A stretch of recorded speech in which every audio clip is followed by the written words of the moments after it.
And welcome back, ladies and gentlemen, to Final Fantasy 12. Excuse me.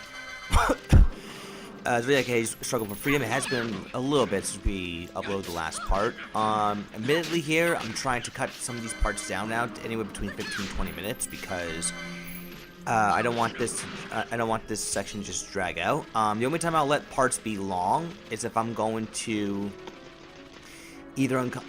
either go over something very important, like later on in this playthrough, an Esper quest, or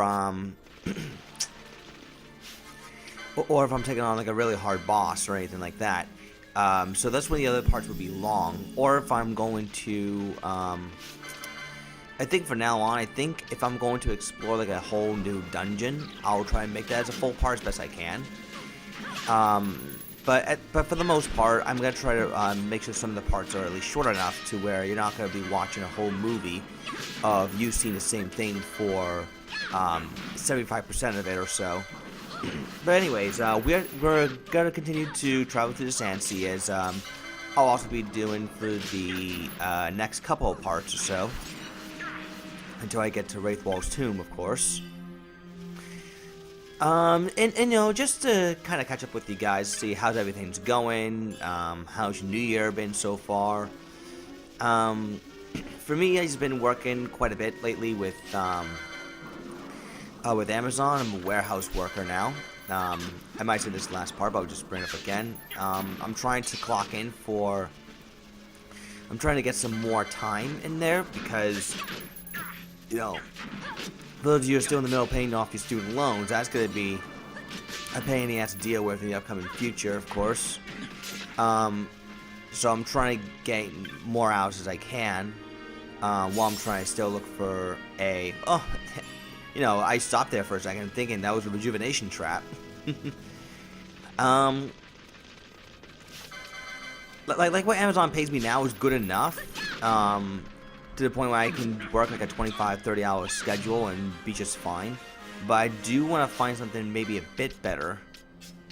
That's like full-time hours, but I know it's not going to be as easy because the holidays are just starting to wind down, and it does take a little bit for it to pick back up again. So I'm still on the hunt for that. In the meantime, I believe in this area, yeah, there's a treasure chest up in the upstairs part of the platform at right now. You can get the golden amulet. What that does is it allows you to earn double the license points. It's a good idea to give it to someone outside of battle, so that way they can catch up on their LP grinding as well.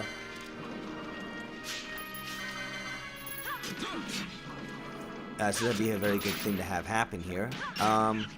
Yeah, I've been getting quite a bit of these bow guns lately. It's kind of interesting.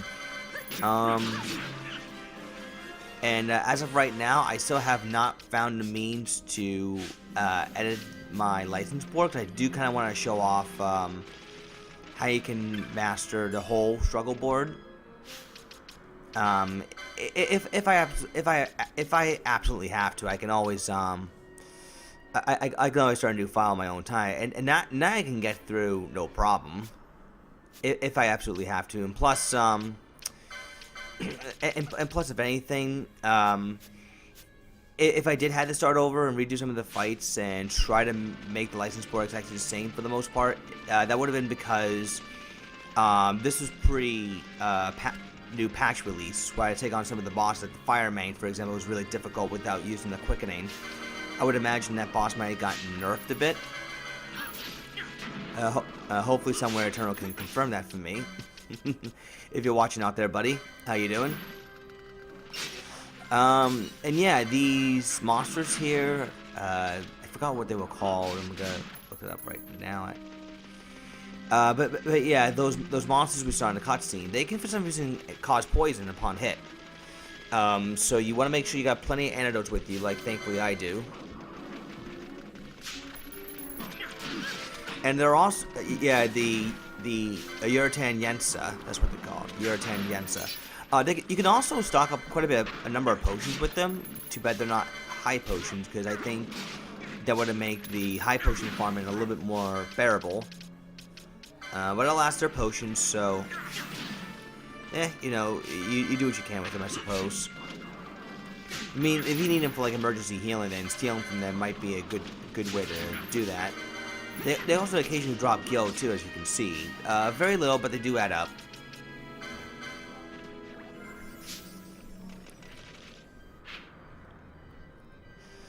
And as far as what I've been doing on my off time, I've been binge playing Persona 3, because I've already beaten Personas 4 and 5. Might as well get to 3, even though I'm just doing it backwards. But you know, it's good, but it also has its moments where I've just been frustrated with the game.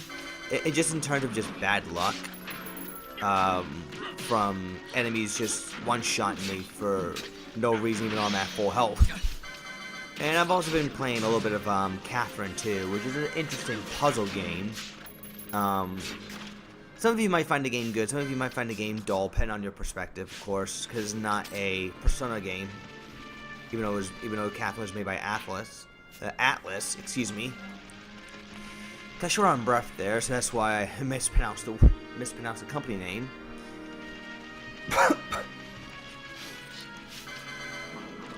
Okay, so you pretty much have seen this before. It's just the same old song and dance. Just you know, beat whatever enemy that you can. The only reason I'm only showing this off once because it's an area we have not seen before. I do plan on skipping this area in terms of recording it next time I do go back. Because this is a really big part of the overworld here. Like, we're talking like several platforms for you to walk across. And there's a lot of the same enemies that you're seeing over and over again.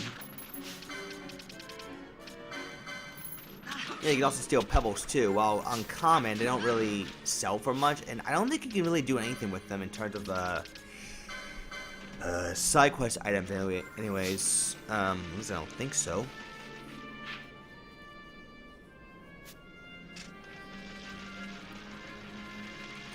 Okay, there will be one new area I'll be showing off in a little bit. I think is Artinian Caverns. They're interconnected, so there'll be several entry points to that cave. Although it's an optional area, you don't have to go there if you don't want to. But if you do want to obtain one of the espers, you would have to go through that cave. And I believe there's also a sand puzzle I think you have to do as well in order to gain access through certain pathways. It's being blocked off by a sandfall. That we will be getting to at a later point. Spear tongues. They're basically upgraded toad enemies. They always carry regen with them, and they're weak to fire. So if you happen to have if you don't care about healing resources that much, just have Fran, you know, just spam fire. Of course, that would also mean that you would have to rely a lot more on potions than cure. But then again, you can always have Penelo do that for you and have Fran be on black magic duty.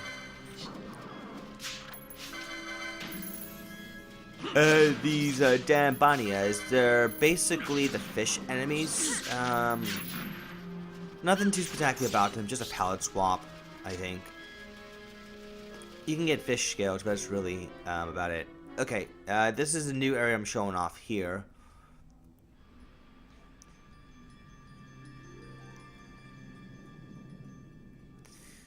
Is Artinian These are Tinian Cavern. Like I said, this is interconnected, so there will be several entry points to this. You can also experience grind quite a bit here going up against these slime. They have a lot of health compared to what you got, but if you have Vossler with you, you can use Wither and Expose to make this fight a little bit easier. Be careful though, when you do go up against the slime enemies, they can divide, meaning there will be more of them you have to fight, and that's something that you really don't want to have happen.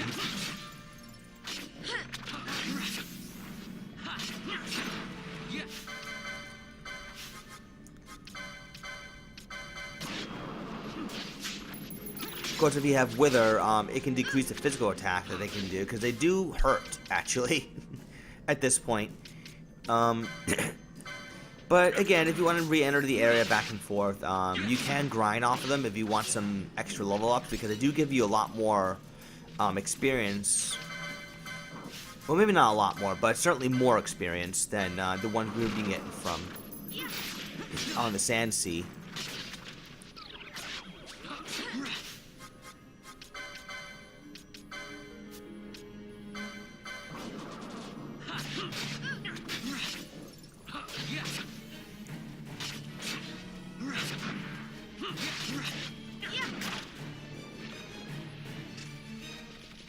So they can drop experience anywhere between 168 and 254, which is pretty good at this point.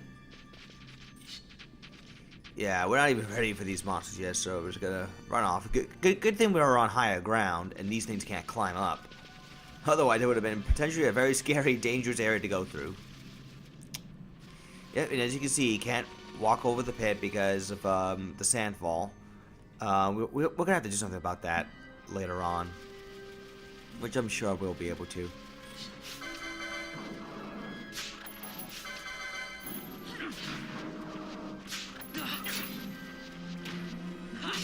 And just like the just like the previous enemies on this area, you can steal potions from them too. So you should have enough potions at this point.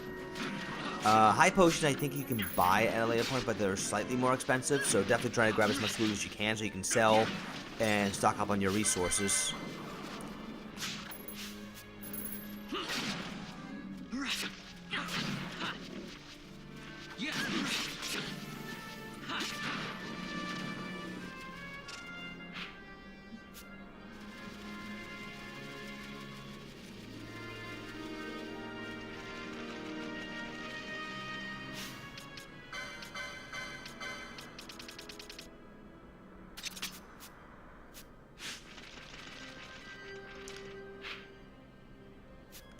Yeah, and don't mind me if I check my map once in a while, because I'm always just trying to figure out how can I cover everything on one trip without having to backtrack everywhere. I mean, inevitably I may have to backtrack through an area just to be able to get to show off the new area, because like I said before, I'm gonna try my best not to show off the same area twice, if at all possible. Well, you can steal echo herbs from them. That's also pretty interesting. Yeah, there is also silenced gas traps in this part of the area as well. So if you have physical attackers, pay it no mind. But if you have spellcasters, you might want to watch out for that. Or if you can't avoid it, at least have echo herbs on you, so that way you could get rid of the silence, like what's about to happen to me here. Yep, silenced gas trap. So you're gonna have to use an echo herb, at least on Fran, so she can just cast her spells again.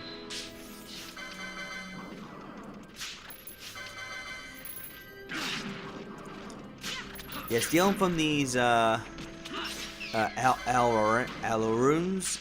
the succulent fruits do sell quite a bit at this point, which I really do like, because that gives you a lot more money to spend.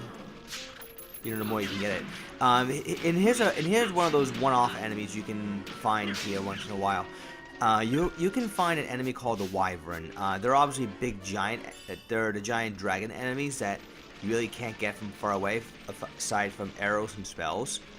However, if you have a technique called telekinesis, you can draw the arrow enemy closer to you, so it'll be easier for you to hit them. As I'm about to show off here. The Wyvern, though, it's not terribly hard at all. You can probably take it down rather easily, just doing the same strategy you would do from before. I'm trying to cast an arrow mode. I'm trying to get all three, but unfortunately I'm just not quite in the right position.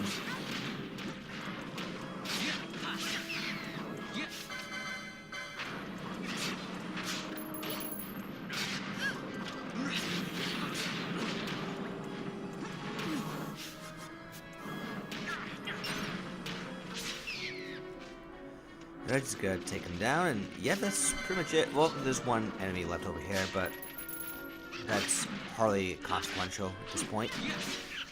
Just beat him up.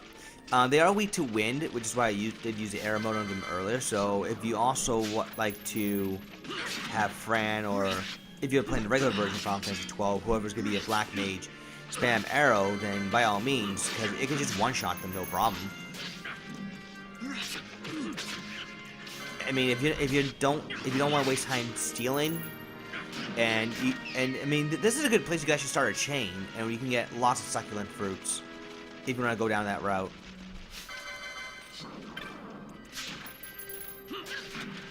If it's a single enemy, then yeah, I think you can just get away with just stealing from them.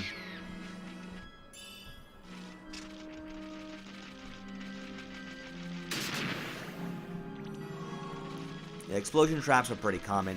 There's one area in particular that is just loaded with traps, and it's just not a pleasant experience overall. Of course, there are a way you can completely bypass a trap if you have the spell float. You can just walk over the traps unscathed.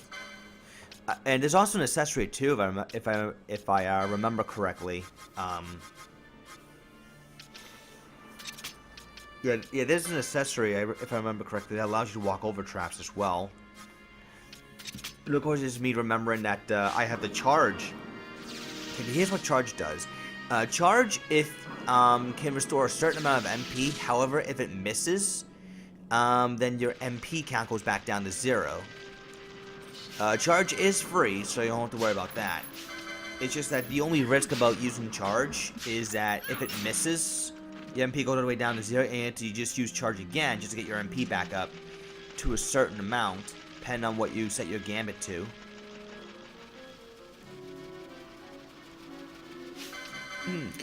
So what I did with Fran is I have MP at least 20% or below, so that way if she can get up to a certain amount, then she can at least cast 1 or 2 more spells before she has to do it again. In a way, it's kind of like giving yourself infinite MP, but not at the same time. It's weird, I know. But there will be way better methods to restore MP for sure. And of course, you have so much MP that it's hardly gonna matter. We have a new enemy here, the Ensa. Nothing exciting about them. They could just pop in out of nowhere. You can get some Yensa scales, but that's really it.